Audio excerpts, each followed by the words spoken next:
right, people, reefers, if you ever see that in any of your acan coddles or your Symphilia coddles or your big fleshy coddles, you just about see it there on, let's just zoom in on there, just see it there. It's like a hard piece of white calcium. Don't worry about it, because basically what it is, let's go from over the top here, see it better there. Basically what it is there, it's the actual coddle itself. I call them calcium splinters, because sometimes when you see, if I was to frag all that on the side there, it's very fleshy, but inside it's actually developing a calcium skeleton, and it basically looks like splinters. And soft coddles do this as well. Them big leather coddles, they're actually full of little calcium splinters. That's what holds them together. But anyway, if you ever see that on any of your coddles, don't think on, especially your big fleshy ones like these acans,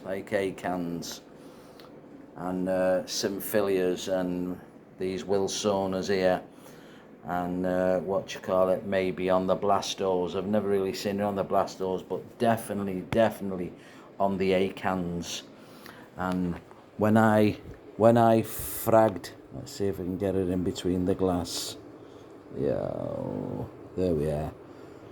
When I fragged that, it was like a little button with a couple of polyps, and what had happened is the mother colony had just spit it off and split it like mushrooms do, and they call it peddling. Anyway, so I got it, and when I got it out, there was actually a big white splinter of calcium inside. So there was only one head on it and a little tiny bit of a something outside.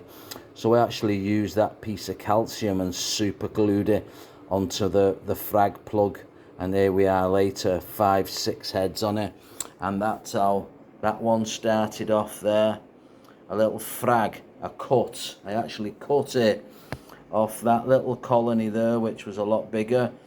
And when you cut it, it's very fleshy, but what you find big splinters of calcium inside, and it's just basically trying to build its calcium skeleton inside, because mainly there's different kinds of acans and that.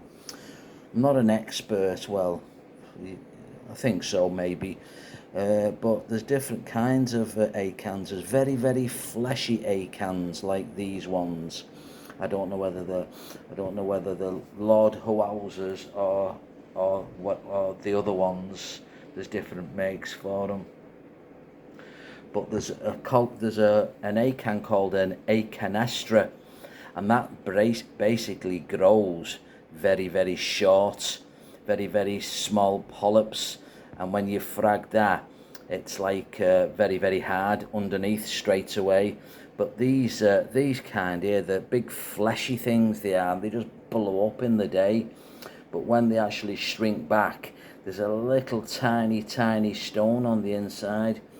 But that's been growing, that piece of white calcium in there, for a couple of days now. I've only just noticed it, really had a good look at it today. I had a little touch with my finger, and I could feel it was like a piece of calcium. And basically what it is, it's trying to form calcium in its body to grow the skeleton. So don't worry about them if you see anything like that. Don't go dipping them or anything like that. But this is getting rid of some crap today. Got fed, and oh yeah, just seeing it there now is bristle. Right, I'll do another video for that in a minute. No, actually, I'll stay on this 'cause it's a bit boring. That all my bristle worms all around these colonies here, they've all just started spawning. Either spawning or they're pooping, blowing like a brown liquid out of them. But it's all food for the coddles. Anyway, so don't worry about them white splinters. You'll actually get them if you try and frag fleshy acans like these are. Not the really tight ones, the acanestra ones, which grow really tight close to its skeleton. But anyway, don't panic if you see there. Just thought I'd show you that. I call them calcium splinters, but you do get them in finger corals and stuff like that, big leathers and that. And when they die, they drop all the calcium splinters off everywhere, piles of them. Okie dokie.